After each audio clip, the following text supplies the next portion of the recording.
So let's jump right in and actually create a pre-save page. So something to notice is that the left-hand side of the page and the right-hand side of the page are free moving from each other. If you ever wanted to change a page layout, you can select the page layout here in the upper left corner. This one is the modern one column. We do also have our default two column style pages. The additive of the two column style page is that you actually get an extra widget in here where you can embed a YouTube video, a Spotify playlist, a SoundCloud track, whatever serves the purpose. For the sake of this example, though, I will be doing a modern one column. When it's for a pre-save page, you will have to implement the background photo and the album artwork and the background itself.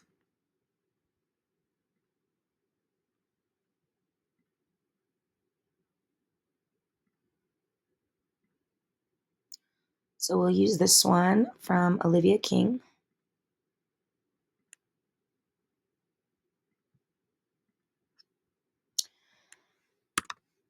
We also have this feature where you can auto blur the background.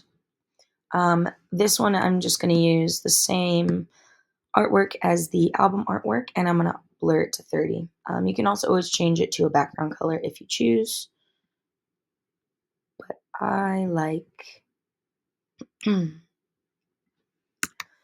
like the blur feature that we have, so I'm going to stick with that. So if you notice when I come down here, these are all the DSPs that we currently have pre-save functionality with. These ones will actually be available for the fan to pre-save, pre-add before the music is actually released. All of these DSPs that show as grayed out are going to be populated once the release goes live. These will all go live as well. Something to notice is these 6 little dots here on the side. You can customize the order in which the DSPs are shown. So if I am really into making sure that, title is getting a lot of traffic, I can add that up top. Maybe I know that most of my fans primarily are Spotify users, so I'm going to put that up near the top as well. When this gets released, I want my SoundCloud above Amazon Music. You can fully customize where in which order the DSPs come. So if I go to the right, it's pretty simple here. You're going to have a release date and time. So for this example, I'm going to say the music is going to be released on this Friday. You'll enter a UPC for the album, an artist name, and an album name. You only have to fill in one of the options, but by the time you have a UPC for the album, you also usually have an artist name and an album name. You get the most discrete match by filling in all three. So it is best practices to fill in all three. If you come down here, you can actually change the call to action for each of the DSPs. Instead of pre-save, maybe we want to say pre-add. And then that will reflect over on the left-hand side of the page as well. You also have a couple different additives in Spotify. So you can also paste a Spotify track, a URL, or an artist for the fan to follow. When they pre-save for this release, if you have these 3 filled out, it will also complete that action as well. We also have the option here to add in new singles. We call this a waterfall effect. So for this example, this would be if we had this page set up for an album release that was going to come out in, let's say, the end of September here. Let me change these release dates.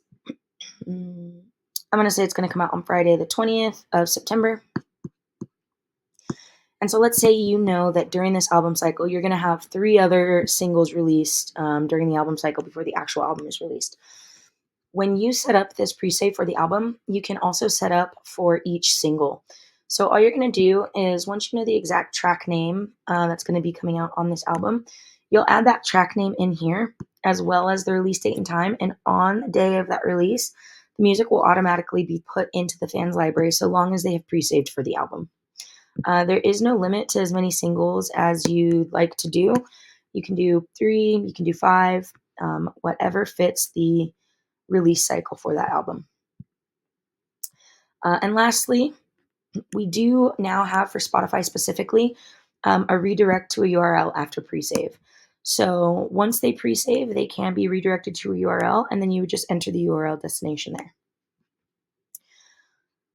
For Amazon Music, you have the added bonus of an Amazon Music artist URL that you can paste in. If that is added when they pre-save for this release, they will also be added into that Amazon Music artist as well. Same for title, artist URL, playlist URL, and same for Apple Music, Apple album or song URL, as well as playlist for a fan to follow. You've got some options here with Deezer as well, a Deezer artist URL and a Deezer playlist URL.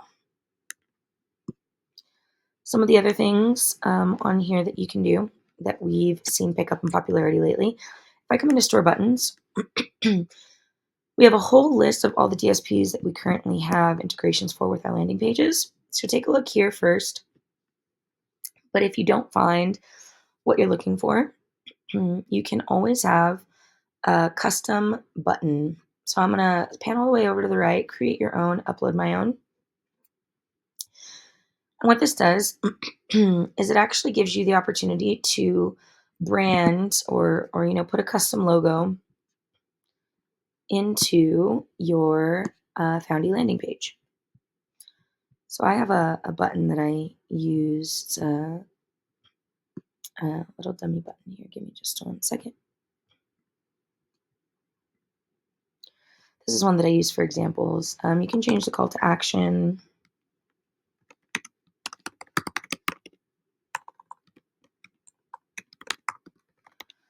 I'm going to say this is my artist website, but you can have custom branding here. And you can do it for as many buttons as you like. There's no limit.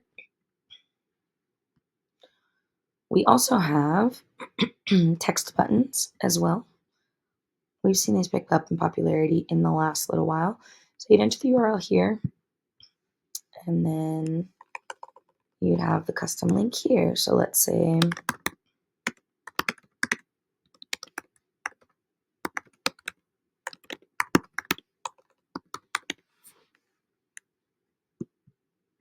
and then a couple other buttons. Here under custom buttons, we actually have email capture buttons, as well as SMS capture buttons as well.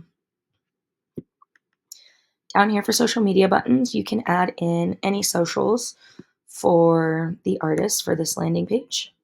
And then down here, widget at the bottom. So you can actually add in here bands in town tour dates. You can add in a Shopify merch store. You can add in a full-length YouTube official music video, whatever suits the needs for this landing page.